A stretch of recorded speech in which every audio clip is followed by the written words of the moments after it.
All right, man, we need to talk about this, man, because uh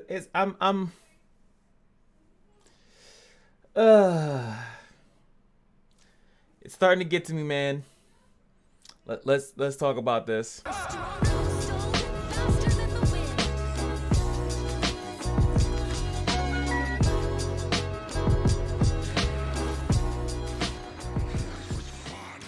What's going on, guys? It's your boy Cash, and even look, not to spoil anything, just look, I'm watching on Twitch. There goes that, right? They got the Ratchet and Clank, Elijah, his name, playing some of this one of my favorite franchises, man. Guilty Gear, obviously I'm playing, but it's on the PS4. It's starting to kill me, man. What other game just dropped, I think, on the PS4? Returnal dropped, I couldn't play that. It's getting to a point, man, that it is ridiculous. Like, ridiculous as far as how this PS5 thing is being handled, man. Even trying to use this site here, now in stock, trying to find a PS5. You gotta buy it with a bundle, or you have to wait in some crazy time loop to try to figure out like when they're gonna be doing this. I have apps on my phone trying to find out when it comes out. And all because they, for some reason, want to only do online only.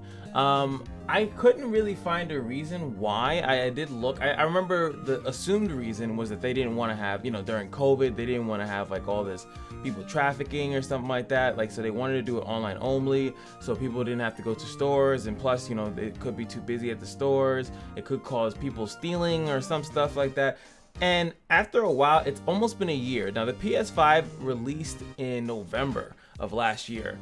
So in all it takes about 5 more months, and then it will be a year since the PS5 is launched. And I still know a decent amount of people that do not have a PS5 that want one. And the reason why is just because, well, either you try to get it a legitimate way, or you go the dirty way. Yeah, right. This is not 560 has 2 days left. There's 29 bids on it. Yeah. Not gonna happen. But as you can see, these prices are egregious, especially if some of them you'll see have these prices are egregious. Sometimes you'll see like that they have like they're way overpriced, but if you pay that price, you'll get it immediately.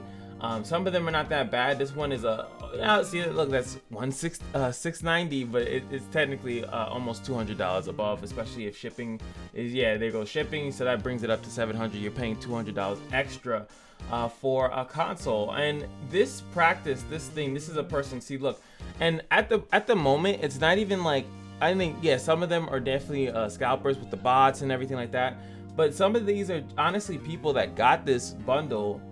Maybe this guy paid, let's say this guy paid $800 for it, right? He's gonna resell it for $930 to see if he can get a little profit out of it, and anyone can do this. It's not like it's anything hard. You get the PS5 now, right? Let's say if you don't really like the selection of games, or you don't mind waiting, you get a PS5 and then you resell it, get an extra couple dollars, and maybe do it multiple times. And then when the PS5 is now available in stores, then you just go, hey, well, let me actually get my console now that it's easier to get.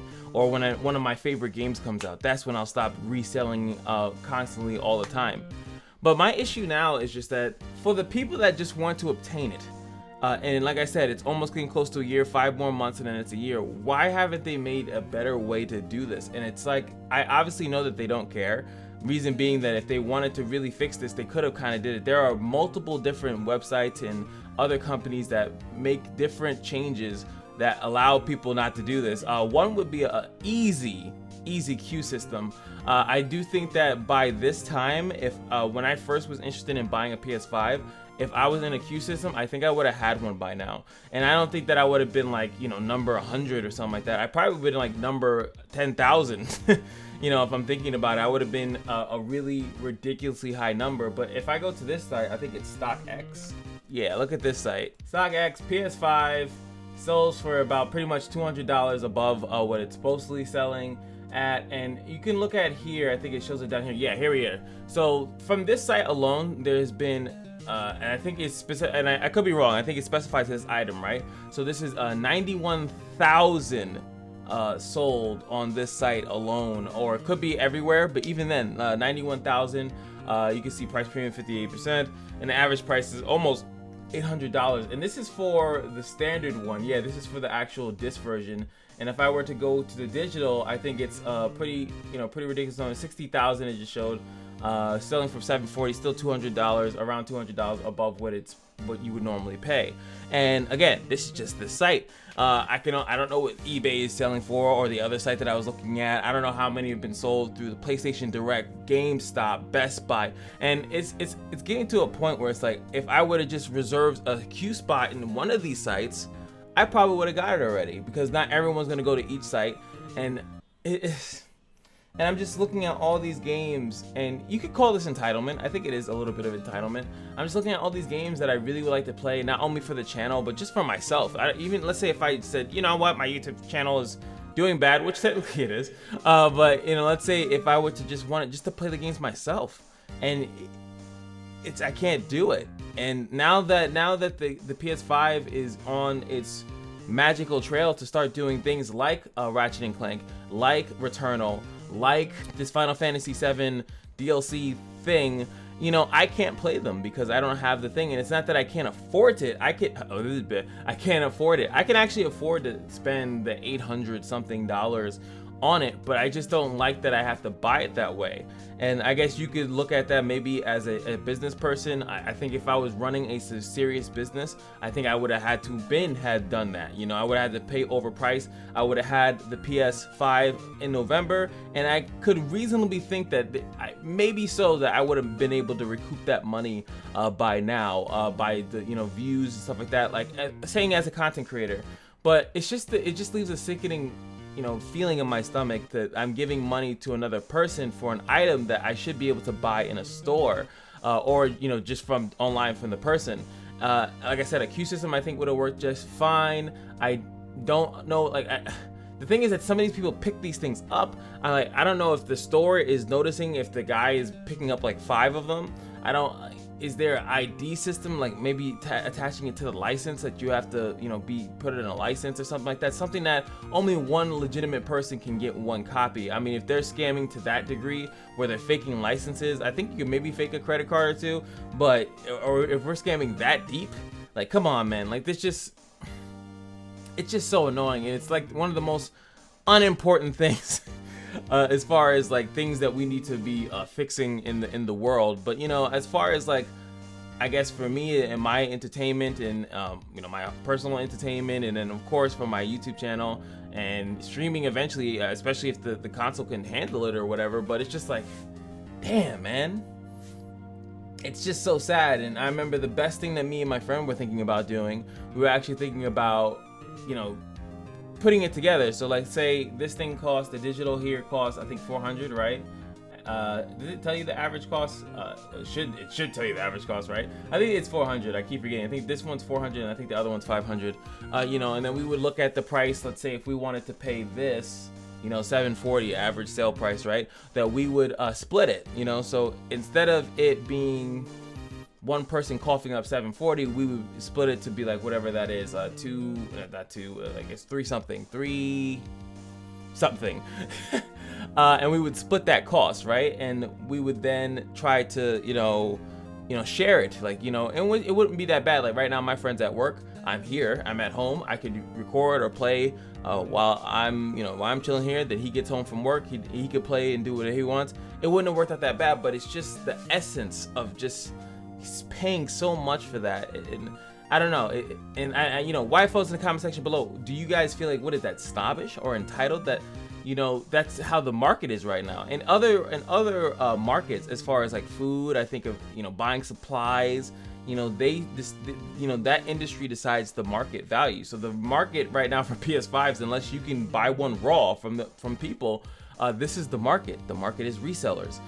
So like if I was trying to buy, a bunch of bottles or a bunch of pencils or something like that, or when people are buying, I was just having a conversation yesterday with one of my supervisors about, he was buying meat, and the price of the meat changes. So he likes to buy it obviously when he feels it's cheap enough to buy pounds of meat or pounds of anything, so he then waits until then and then he buys it. So same thing with here. So if I was to maybe look at, okay, $740, right? Maybe I'll wait until it's $600 and then I'll buy it, because that might be the best deal I got, or I have to wait until they change something. But how long am I supposed to wait? I honestly thought that once now these restrictions, a lot of COVID restrictions, and then you guys know I live in New York, so I'm thinking that, you know, now that these restrictions, maybe they'll actually start selling them in the stores, but I've had nothing.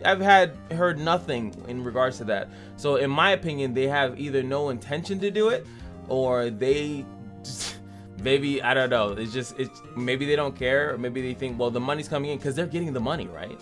They're getting the money. It doesn't matter who's buying it. And Sony's, their stock went up. You know, when everything started to go in, their stock went up. And if you go to their Twitter, I can pop it up right now. All I see on their Twitter is them just promoting everything that they have. Just promote. Ratchet & Clank just dropped. Yep, promote. This game, Jurassic Park. Promote. And then I thought that, honestly, when I was watching, I would click on some of these and I would be like, oh, there'll be people complaining, but they don't. At this point, everyone is like, I think they're over it. And kind of like how I am. And it was a while where I stopped looking, but then something drops and it's like, oh crap, I really wanna see what that game's like. I wanna play it, I wanna get it in my hands. Or it's like, well, I guess not, and then you're just gonna have to, you know, watch it, I guess. Just watch it and then wait. And again, like I said, it's not a money issue. That's what kills me. I remember back in the past, like I would not have enough money, so I would be like, damn man, it really sucks that I can't afford that. But that's not the case here. It's just that I don't want to spend close to $1,000 when I would have paid less than $1,000. I could have honestly played less than $1,000, and when I started, not less than $1,000, but like half. I could have paid almost half, like $500, which is the original cost of the product. I don't know. There has to be a solution for this. Let me know if you guys have gotten a PS5 and I've seen a couple people, what they do is they have multiple browsers. They use multiple different browsers plus a phone, a laptop, different, you know, because I think it tracks, like I can't open a bunch of tabs. It doesn't work if you open a bunch of tabs. I think you have to have multiple different browsers open with accounts signed on to each one, you know, and like how there's been a couple days, there's been no drops. So I'm waiting, and I could be waiting all day and then there's no drops. I have things to do. I have a life, you know, so it's just I don't know. It just seems like it's just not consumer friendly. And I feel like no one should have to be sitting there with multiple different tabs open, multiple monitors, doing all this extra stuff for something that should be easily buyable and purchasable like that. And I know, yes, this is an issue that I guess people do with sneakers, graphic cards, but I don't think that issue should last long, not for a year. I just don't. I don't think that that's how it should be. Like, it shouldn't take a year plus to start selling something in the stores. I understand COVID, but not that COVID's over, but like I said, New York is pretty much the epicenter. It's pretty much where COVID was most rampant, and you know, we were always the like, well, how's New York doing with it? Now in New York, there's places you don't even need to wear a mask. So like, what other reason are you guys not selling stuff in stores? I don't get it. I honestly don't get it. So let me know what I should do. Should I just chuck it up? But like I said, I would pay, what is that, $800 plus a game, which is about probably $75 now. So that's almost $900, and I would have to hope to recoup that. And right now, I can tell you the channel's not gonna recoup that anytime soon. And I've already mentioned multiple games, so that's just one game I'd have to play and hope to recoup that over several months. I can't financially do that. Not right now. I'm trying to save up. If you guys want to know, I'm trying to save up to move out. And when I move out, I want to go into a condo. I don't want to rent. I want to start building wealth, and getting a condo, aka or a house, would be the most beneficial move that I could do. But that is, you know, that takes money. And like, yes, a PS5, if it's $500, okay, I could recoup that in a couple months. But $900, that's gonna take me a lot of months, and I don't gain anything immediately for that, you know. I don't know, just seeing, and Ratchet & Clank is my favorite thing. It's like literally one of my favorite franchises, and that, I think that's what broke me. Honestly, that's what like, not being able to play Ratchet & Clank right now, it hurts. It really hurts. Hold on. There it is, guys. Just a heads up. Like, that's my profile right there. And that's been my profile ever since I got a PS4. It's Ratchet & Clank. It's literally one of my favorite. It killed me, bro. It took me all out. I'm like actually kind of sad today. And I'm seeing what was it, Dan's Game, Elijah, a couple people are starting to stream it, and I can't watch it. I want to experience it for myself, and I can't. Anywho, YFOs in the comment section below. Let me know how you feel about the PS5 restock issue. I'm sure, I think Xbox is still going through the same thing. I just don't care about Xbox. But I think that they need to start selling it in stores. I think that if they start earlier, then people will, you know, the more people that have it, the less rush there is, the less issue there is of it. Like I don't need to be the first one, and obviously I'm not. I don't need to be the first one to get it. I just want to eventually get it at a reasonable price that it's already priced at. But maybe, like I said, maybe I'm being too entitled. Let me know in the comment section below. And of course, just remember that every day at the Kashino is your lucky day, and I'll see you guys in the next video. Peace.